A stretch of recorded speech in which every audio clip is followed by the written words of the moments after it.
Capítulo 2, Parte 4. Louis Deville, esquecendo o microfone, levantou-se para gritar sua pergunta. Pode perguntar ao Dr. Simon, enquanto os olha, falando como médico, se acredita que eles estejam vivos? Não fiquem na proximidade dos blocos, disse a voz traduzida de Hoover, nos aparelhos de escuta de Simon e de Leonova. Recuem mais. As roupas que vocês usam não foram feitas para um frio igual a este. Recuaram para a parte de baixo da escada. Simon recebeu a pergunta de Deville. Esta pergunta ele fazia a si mesmo, há alguns momentos, com angústia.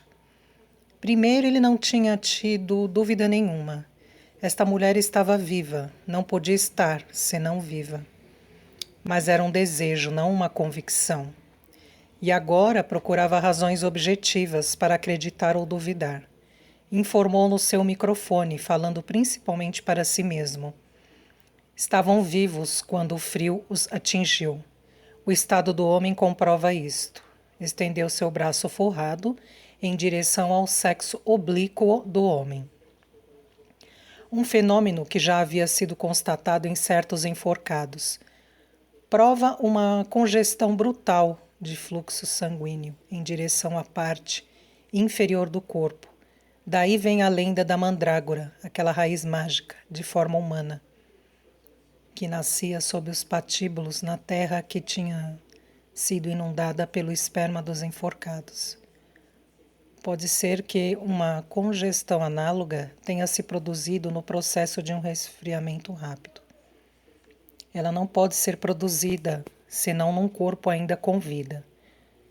Mas é possível que num instante mais tarde a morte tenha se dado.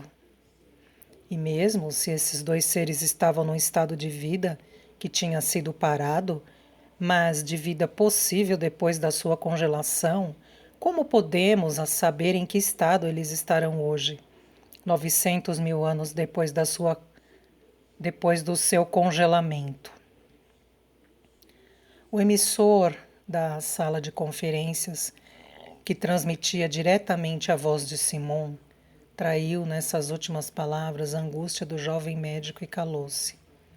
O físico japonês Roito, sentado à mesa do conselho, fez notar o seguinte: é preciso saber a que temperaturas eles se encontram. Nossa civilização nunca conseguiu obter o zero absoluto. Mas parece que essas pessoas dispunham de uma técnica superior. Eles chegaram lá. Esse zero absoluto é a imobilidade total das moléculas. Quer dizer que nenhuma outra modificação química é possível. Nenhuma transformação, mesmo infinitesimal. Ora, a morte é uma transformação. Se no centro desses blocos reina o frio absoluto, este homem e esta mulher se encontram exatamente no mesmo estado que estavam no momento em que aí foram mergulhados. E poderiam ficar assim durante a eternidade.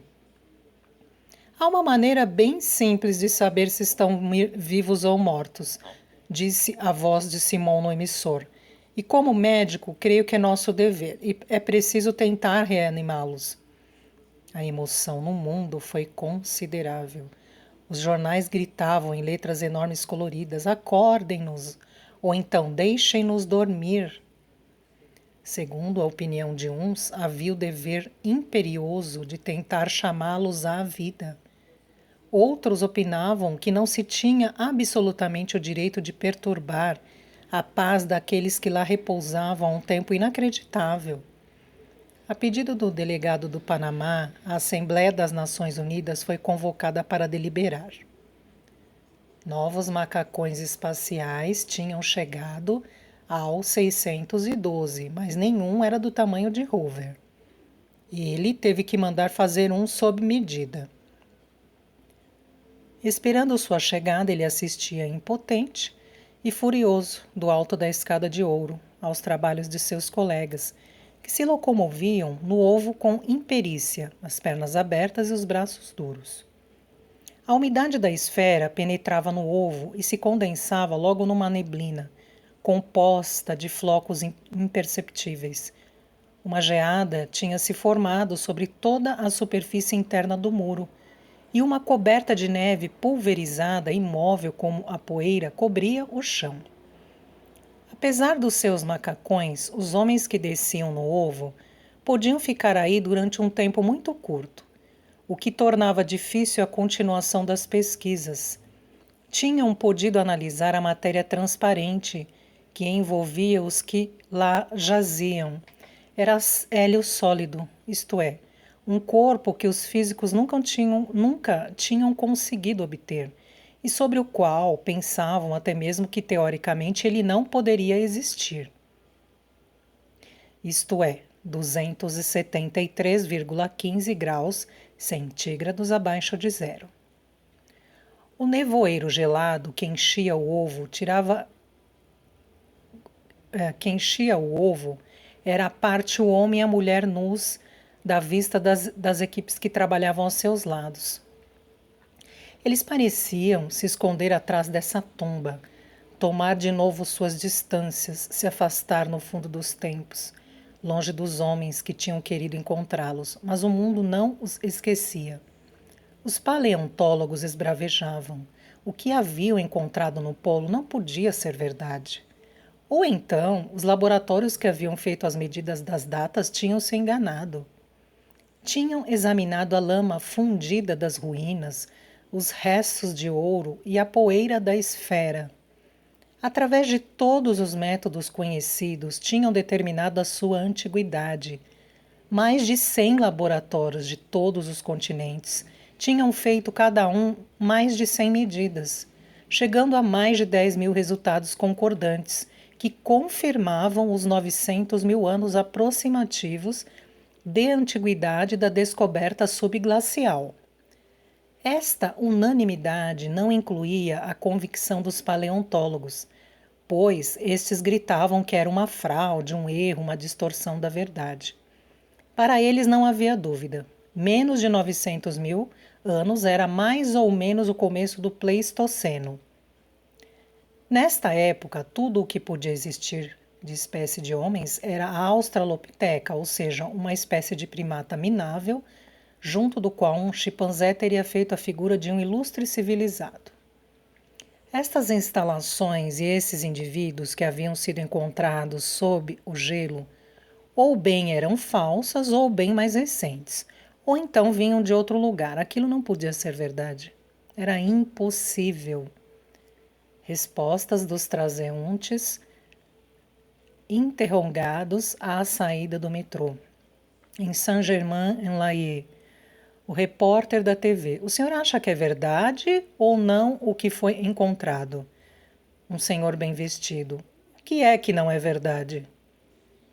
O repórter da TV. Aquele negócio lá embaixo do gelo, lá no polo. O senhor. Oh, sabe, eu só vendo. O repórter da TV. E a senhora, madame? Uma velhinha maravilhada. Eles são lindos, eles são tão lindos. É claro que são verdadeiros. Um senhor magro, moreno, sentindo frio, irritado, apossou-se do microfone. Eu acho o seguinte: por que os sábios querem sempre que os nossos ancestrais sejam medonhos? Cro-Magnon e seus companheiros, gênero orangotango. Os bisões que vimos nas grutas de Altamira e de Lascaux eram mais lindos que a vaca normanda, não é mesmo? E por que nós também não?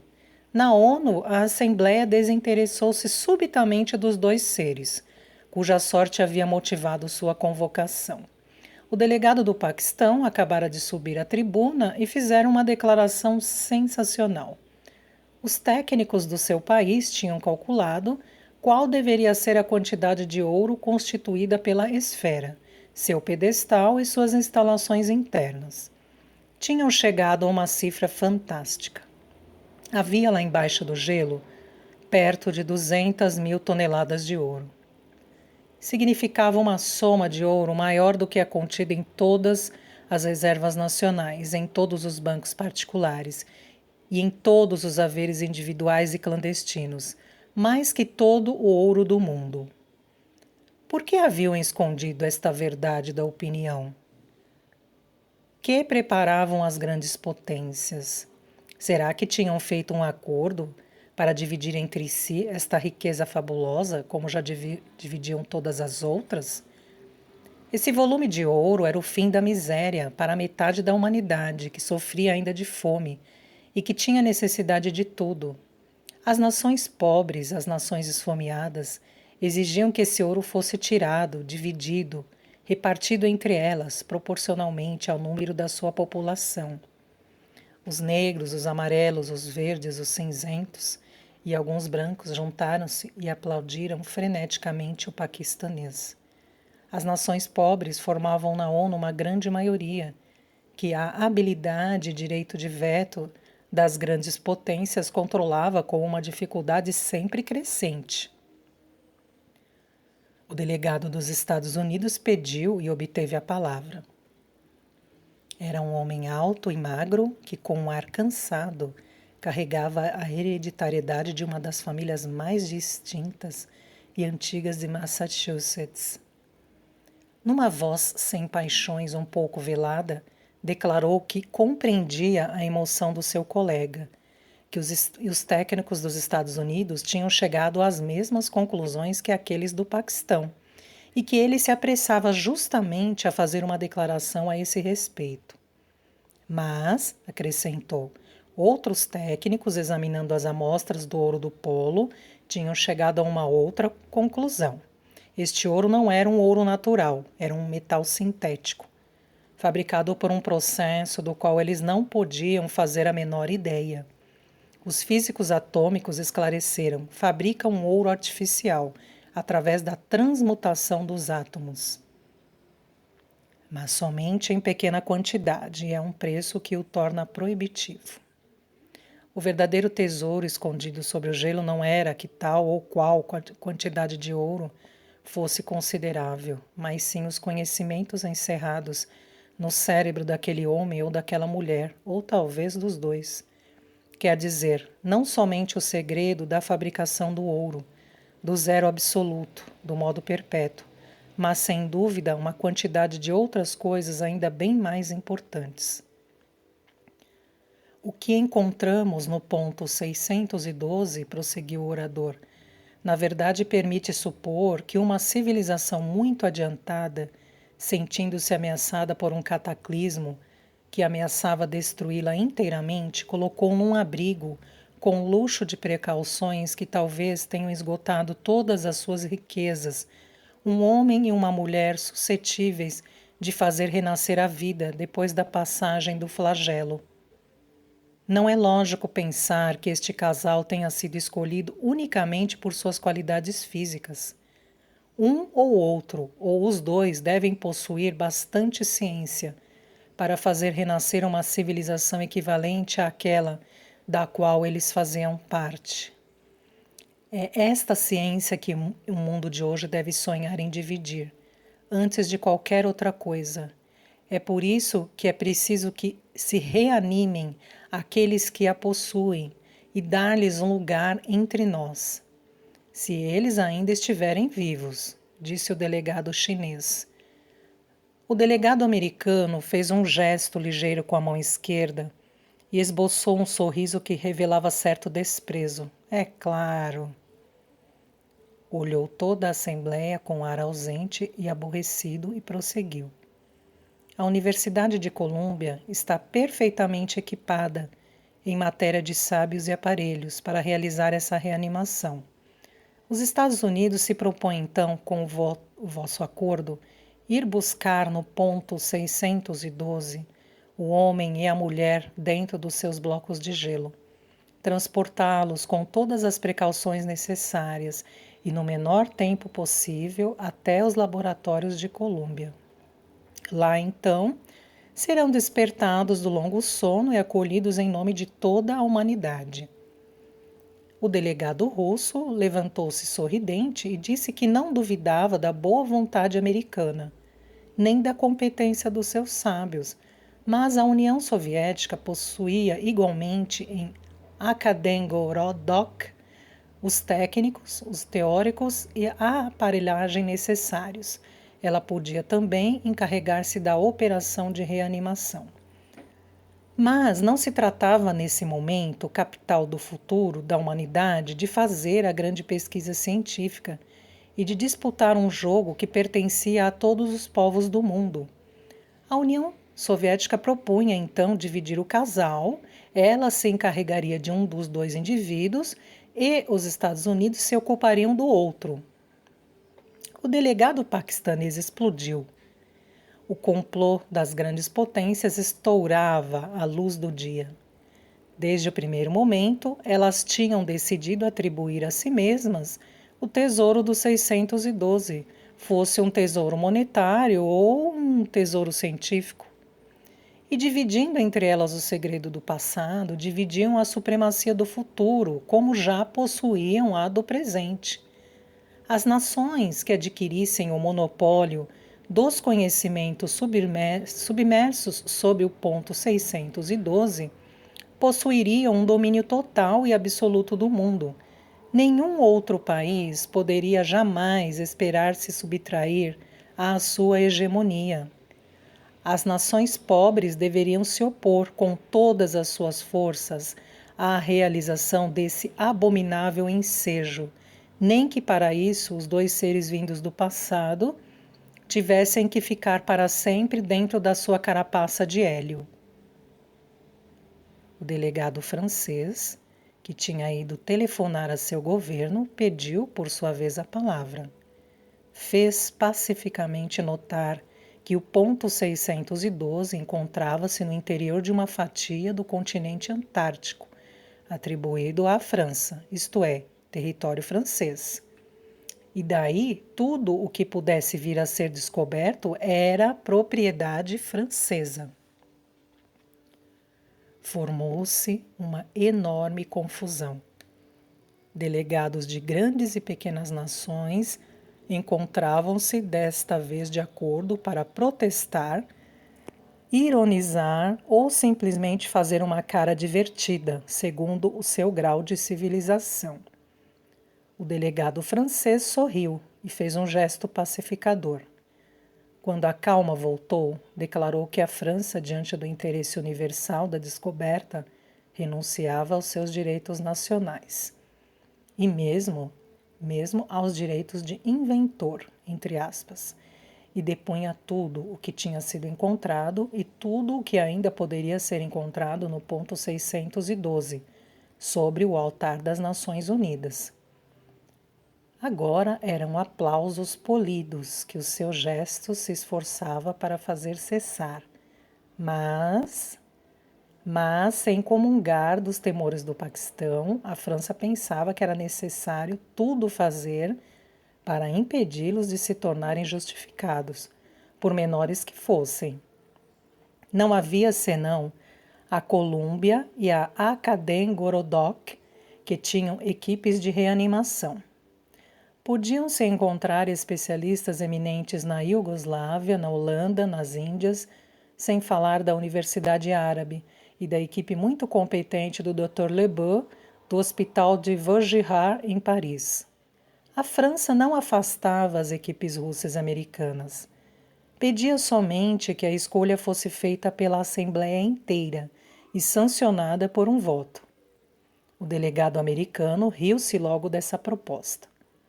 Para deixar às candidaturas competentes o tempo de se manifestar, pediu que transferissem o debate para o dia seguinte, o que foi decidido. Os regateios e as negociatas secretas iam começar imediatamente. Por uma vez, a TV funcionou em sentido contrário.